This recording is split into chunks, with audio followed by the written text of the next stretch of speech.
Shalom, shalom, shalom, and welcome to the Ways of Israel. This is Rabbi Moshe Otero with the Ways of Israel, as we continue our studies with Sefer Ikkarim. And this morning we're continuing with the concept of providence, divine providence, which rules in every aspect of life. And this morning we're going to look at Rabbi Albo's teachings on providence, and this is the second of his three parts regarding providence. Here he lays in regarding providence, and as we're going to see, he will get into the area of providence, which basically is indicative of the basic idea of Torah and of Judaism in general. So we're going to take a look at some of his arguments for providence. And he begins stating that his argument is derived from general things, general principles. And the first argument is derived from the visibility of the dry land. He who denies providence, says Rabbi Albo, maintains that the world has always been going on in accordance with the law of nature, which we observe till today, holding that there is one who can by his will force things to behave against their nature. As against a person of this type of class, we can use the visibility of the dry land as an argument to show that the world was created by a voluntary agent. Now, according to the nature of the elements, the earth should be covered with the elements of water, and there would then be neither plants nor animals. The visibility of dry land is therefore a proof of the existence of a voluntary agent who compels nature to do his will. This is the first argument which God mentioned to Job when he began to speak to him. Where was thou when I laid the foundations of the earth? Declare if thou hast the understanding. The meaning is this: he who believes in the eternity of the world holds to the opinion because he applies that which he observes today, in particular objects of nature, to the whole of creation. But this is not correct. For if the world were eternal and had always been going on according to the laws of nature observable today, without any interference of voluntary agent, we would necessarily expect that there would be a nature that should at some time exist actually. Now, nature requires that earth should be covered with water. If then the world is governed by nature, why does it never happen that the earth should be covered with water? We must say, therefore, that the element is always forcibly kept away from its natural place. But this cannot be due to nature. But nature, the element should realize at some time its natural tendency. And at that time there would be neither man, nor animal, nor plant. And if this condition was realized at some time in the past, the question arises, who compelled the elements, water, to depart from its own nature, in order that the existing plants and animals might comes into being for the sake of man? This is proof positive that the world is the work of a voluntary agent, and has not always been going on naturally as it does today, but that it came into existence through a voluntary agent. This is what God meant when he said to Job, "Where was thou when I laid the foundations of the earth?" That is, thou, Job, who thinkest the world was not made by a voluntary agent, but has always been going on according to nature. And it declares that thou hadst the understanding. Where was thou? Where were you, in other words, or the human race at that point, when the elements of the earth was the base of all elements? It was covered by water and surrounded by all the elements as its nature demands that it should be, the foundation of everything. Thou must necessarily admit that the earth became visible through a voluntary agent. And when the land became visible, who determined the measures thereof? If thou knowest, who stretched the line upon it? That is, who determined that so much of the element of the earth should appear, and no more, no less, and again, whereupon were the foundations thereof fastened? That is, the natural law made it necessary that the earth should stand above the water. Or who laid the cornerstone thereof? It is the customary in creation of the great edifices to have some type of cornerstone laid by a king or a prince to that accompaniment of bells and cymbals and stringed instruments and timbrels and harps, so that the building may stand permanently. Hence, he says in a rhetorical fashion, who was the prince who laid the earth's cornerstone? When the stars were made, where were the musicians and the singers, and all the sons of God shouted aloud? The earth became an element in this manner when the morning stars sang together. Then he adds, "Oh, who shut up the sea with the doors?" That is, who is the prince who shut up the sea with doors, that it would not return and cover the earth, as I have done? And he adds, by way of explanation, and broke for it my decree. An example, I exchanged for it decrees of nature, and set bars and doors, and said, thus far shalt thou come, but no further. Now there's the limitations of the different parts of nature. And its remaining permanently in that condition are proof that there is a voluntary agent who maintains the world with his will, not merely in accordance with some type of impersonal nature. The prophet Jeremiah, also reproving his generation, said because they have had no fear of God and thought that there was no personal being who provided for the world and acted with will, but that the world was ruled by a natural necessity, and spoke to them in the same strain. Hear now this, O foolish people, without understanding that have eyes and see not, that have ears and hear not, and fear ye not me, says the Lord? Will ye not tremble at my presence, who have placed the sand for beyond the sea, an everlasting ordinance which cannot pass? And the prophet means that the mind is compelled to acknowledge that the appearance of the dry land shows that the world was made by a voluntary agent, and not simply the work of an impersonal nature. Our rabbis also say in Bereshit Rabbah, when God said, let the waters be gathered together, the prince of the sea arose up before God and said, Lord of the universe, I will fill the whole world. At once the Lord was the use of expression, prince of the sea, to denote the substance of the water. He fills the universe. An example, the natural tendency of waters to cover the earth, but the latter appears above the water by the will of God. And hence they say further that in the future God will restore them into their places. And this is indicating the appearance of dry land is not due to nature, but to the will of a being who made the world and maintains it.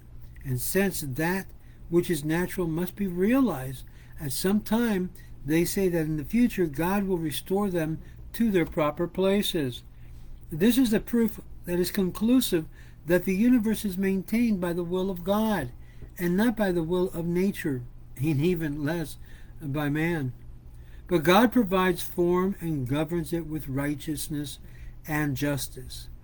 The psalmist also argues the same way. He that loveth righteousness and justice, the earth is full of loving kindness of the Lord. The meaning is this: although God loves righteousness and justice, those things which follows the necessity of nature, nevertheless the earth is full of loving kindness of the Lord. And it cannot be denied that the world is maintained by the kindness and will of the Lord. And the proof is again derived by the appearance of dry land. He gathereth waters in the seas together as a heap. Then he adds, let all the earth fear the Lord, for he spoke and it was. And that is, that since the world came into being and continues in being by the order and command of a voluntary agent and not by nature, there is this as an important argument to providence. Providence upon which the whole Psalms is built. The Lord tooketh from heaven, and he beholds all the sons of men. From the places, or the place of his habitation, he looketh intently, that considereth all their doings. The meaning is that since the appearance of dry land, so as to the produce of a plant and animal for man's need, is due to the will of a personal being, and we can confer from this that God provides for man more than he does for the lower animals. And the latter are provided for as species, while man is provided as for individuals, by the will of God and not merely by nature. For a king is not saved by the multitude of a host. A mighty man is not delivered by the great strength, as in the case among lower animals, and its nature requires. This brings us so, it is so clear that though all the lower animals are provided for as species, man is looked at after as an individual. That was the first point of proof for the providence of God ruling and maintaining all of his creatures and creation. Let's take a look at the second point which Rabbi Albo now points out to, and that is the argument derived from the general phenomena is the one taken from the phenomenon of rain. At first sight, it does not seem to be a real argument in favor of an individual providence of the human race, but since we find that Eliphaz mentions in his first speech and Elihu in his fourth, and God confirms it in his first answer, we must explain the nature of the argument derived from rain. Baruch atah Adonai Eloheinu melech haolam shehakol nihiyah bidbaro.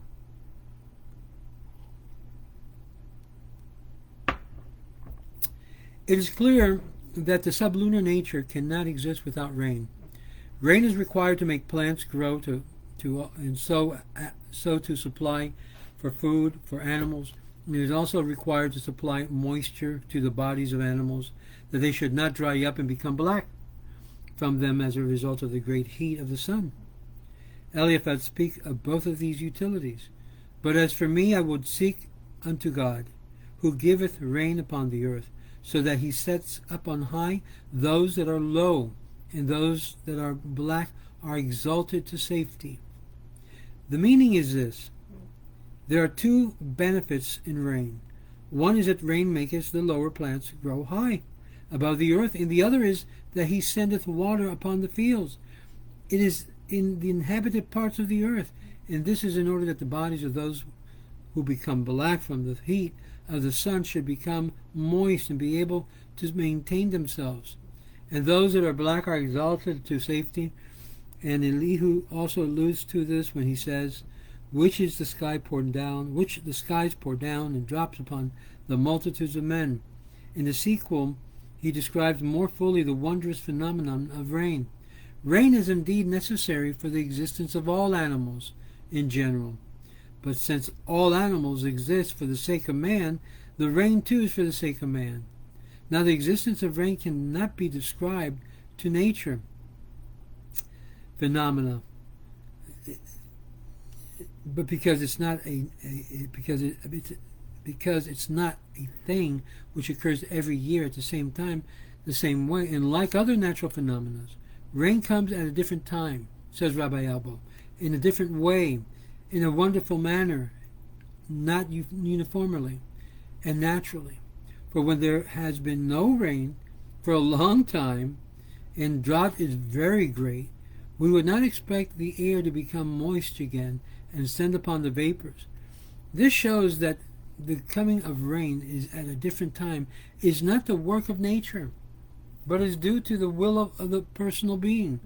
God, in speaking to Job, alludes to this argument. Job having said, when he made a decree for the rain, from which it would seem that he thought that the rain was governed by the natural law, and God replied, hath the rain a father, or hath begotten the drops of dew?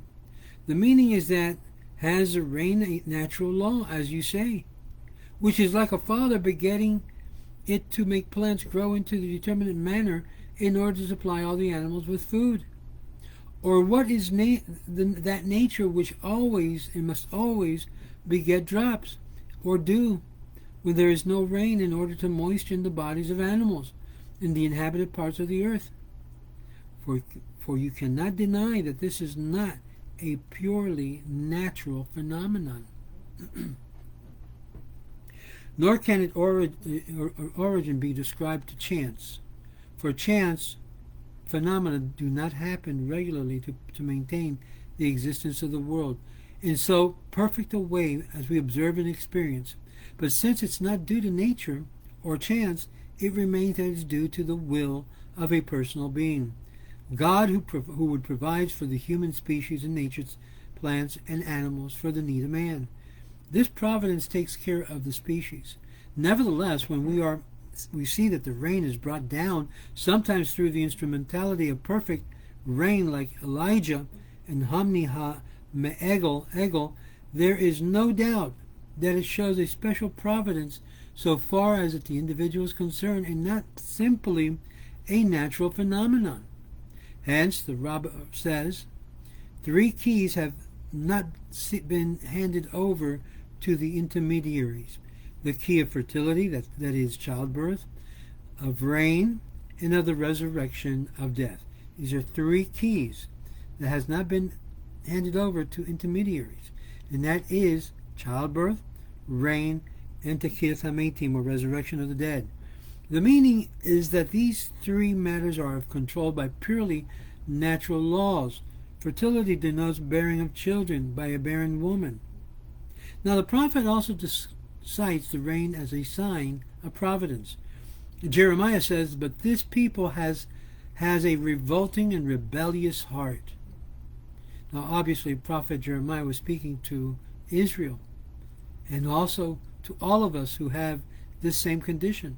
But this people hath a revolting and rebellious heart, and they are revolted in God. Neither say they in their heart, Let us now fear the Lord our God, and giveth the former rains and the latter in due season, that keepeth for us the appointed weeks of harvest. Rather, the psalmist says, Who covereth the heavens with clouds, who prepareth rain for the earth. For rain cannot come unless the wind blows, covering the heavens with the clouds and carrying them from place to place, whithersoever God wills to take them. And Amos, the prophet, says, reproving the people because they denied the providence, and says, And I also have withholden the rains from you. Then they were yet 3 months to the harvest, and caused it to rain upon one city, and caused it not to rain upon another. Imitating that this is proof that the rain is due to God's will. The rabbis say, Greater is the day of rain than the day of the resurrection of the dead. Think about this. Greater is the day of rain than the day of the resurrection of the dead. For the resurrection is for the righteous only, whereas the wondrous phenomena of rain benefits the righteous as well as the wicked. They mean to say that as the resurrection is not a natural phenomenon, neither is the rain purely a phenomenon of nature, but is dependent upon the will of a personal being, and gives indication of providence, which is renewed every year according to the will of God. Now one might say, however, that this does not point to individual providence, but to providence for the species, as they say that the rain comes alike to the righteous and the wicked. Hence the prophet says, Ask ye of the Lord rain, the time of the latter rain. For the rain which comes as a result of prayer is sure indication of providence. For some, in the same reason, Elihu cites that the rain which came in answer to public prayer, which the skies pour down and drop for the sake of the multitudes of men. This shows that the rain comes not as a natural, but providentially in answer to prayer of many. In the same way, providence can be proved with certainty from the rain which comes in answer to the righteousness and to the pious men of every generation, from example of divine providence, which attaches to each and according to his perfection, so that many according to their perfection, as David also says, in that day I called, thou didst answer me. Thou didst encourage me in my soul with strength. That is because it is a sure sign of providence. Moses also cites the acceptance of public prayer as proof of providence. For what great nation is there that hath God so high unto them, as the Lord our God is whenever we call upon him? What an incredible and powerful statement that King David provides, that what type of people or nation has a God that when they call upon him, he answers.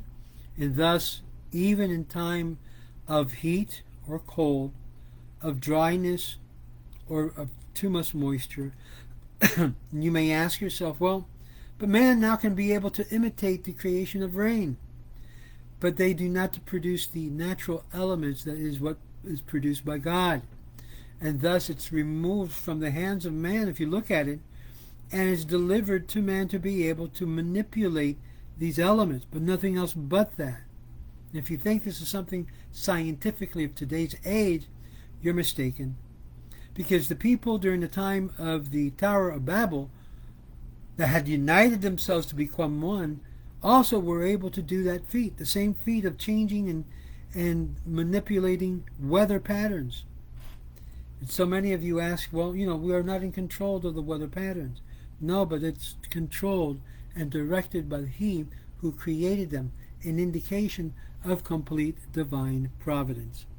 In our next chapter, we're going to look at his third point, which has to do with the proofs which are derived from the special and particular events in human lives. And these are the 3 in number also in its subsections in chapter 9. And we'll take a look at that in our next video, which most likely will be on Monday, if not on Tuesday.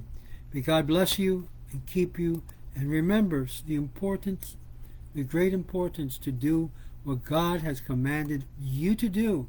And each one, as we are involved in doing mitzvahs, we bring this world closer to the will of God, as many would pray that his will be done on earth as it is in heaven. And that's part of our morning prayers that we say as well.